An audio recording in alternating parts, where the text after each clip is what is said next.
Hey, it's me, the Kook. I'm going to talk to you a little bit about my brand of dude-jitsu. Dude-jitsu is an internal martial art from the Church of the Latter-day Dude, but I like to express my inner self physically. So there is a physical component to dude-jitsu for me, so there is an outer art to it. I want to make it a full and complete martial art. Well, a martial art has to have a base. Every skill set has to have a foundational base. So we're not going to reinvent the wheel. So we're going to pick an art, a sport, not at random, but for very specific reasons to be the base of dude jitsu. That sport is folk style wrestling. Folk style wrestling is also what they basically know as high school wrestling and college wrestling. Uh, why are we using that as our base? One, because I just want it to be mostly an exercise and fitness routine that helps you get rid of what I like to call the ick feeling. I like to use exercise to get rid of that, and that helps me abide in a doodly way. So, but also wanting this exercise to be a complete martial art so that, dudism is a satire of religion, but it's a real religion. Uh, Jiu-jitsu is an internal martial art that is also a complete martial art. And to help make it a complete martial art, for people who don't know where to start, I want to create this series to make other dudists who are interested and just other people who are interested a little fitter, a little healthier. And in case some nihilists ever try to cut off your Johnson, you can stop them from doing it. Uh, so what are we going to use as our base? We are going to use folk style wrestling. Now, why is that? We're going to start with the end in mind.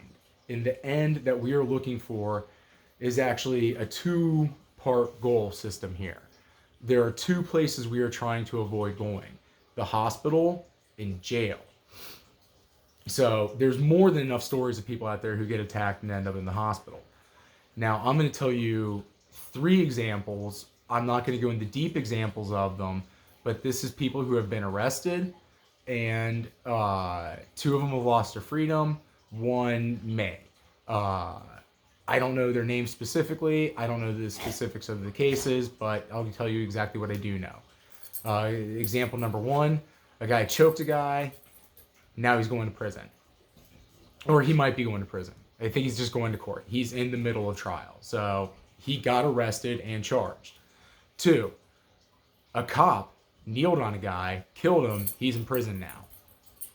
Three: a guy punched someone else for wearing a different team's jersey. That guy fell over, hit his head. He died. The puncher is now in prison. Okay, I said I wasn't going to go into a lot of detail, but I wanted a little bit more detail. But that is pretty much what I know for sure of those cases. Anything extra, I would say, would just be guessing, and then I don't want to be that guy that puts a bunch of bullshit out on the internet. Okay, so we know that if you punch somebody, you're going to jail. If you choke somebody, you're going to jail. If you hold someone down in the wrong way, you'll probably go to jail. We know that for scientific fact now. Statistical fact. Like that's we got 1, 2, 3 in a row, and that's how it goes down. And you know, high profile cases are usually the ones where they get leniency, and I just I'm not seeing a lot of leniency on the books here for these guys because of the high profile. Uh, so back to why wrestling, with that end in mind of staying safe and staying out of jail. If it is illegal in a wrestling match, it is illegal on the street. Not to say that everything legal. You can't just go up and start wrestling somebody and do wrestling moves and expect to not go to jail. But if someone comes up and grabs you and you wrestle them off you and you throw them to the ground and they get injured and stop attacking you, you're safe up to that point. And that's the thing. Up to a point, you are safe. So wrestling doesn't go as far as submissions. And most submission arts will actually expose you to legal and civil liability. They're great for competition. They're great for actual combat. But real life isn't competition. Real life isn't combat. Real life has rules. This isn't Nam Man. What you have to do in this blurry line of self-defense and assault is do just enough to keep yourself safe and almost be what they call in the pro wrestling business a good hand. You've got to do the minimal amount of damage to the other person while preventing them from doing maximal damage to you to stay legally safe. Because I'm going to keep saying this over and over again. You're trying not only to avoid the hospital, you're trying to avoid jail. They will take your freedom. The powers that be want a monopoly on violence. They don't want you going around being violent on your own. You will most likely go to jail. The people who got away with it have gotten away with it, statistically. So every time you see someone get away with it, that's one more person that ain't you getting away with it. So wrestling is going to keep you pretty much safe for 3 good reasons. It teaches you how to keep from being taken down. If you are taken down, it teaches you to stand back up. And if you stay down, it teaches you how to regain control on the ground. Those 3 things are all legally safe. You can do that all without, and if you need to throw a punch in any of those situations, if you have a clear opening for a punch, you don't need to really practice that. It'll be pretty obvious if you're wrestling someone and you can throw a punch on them. So that's not even some skill that really even needs to be practiced that well. You don't need to practice throwing fouls in wrestling. Like boxers don't practice throwing elbows, but a guy who boxes a little bit will beat up a guy who boxes not at all. And I'm not saying like in the self-defense thing, I'm just saying like, you put a little bit trained versus not trained at all, a little bit trained wins. Put a lot trained against a little bit trained, a lot trained wins. There's levels to this shit. All right. Sorry. Okay. So we're choosing wrestling as our base to stay legally compliant with society.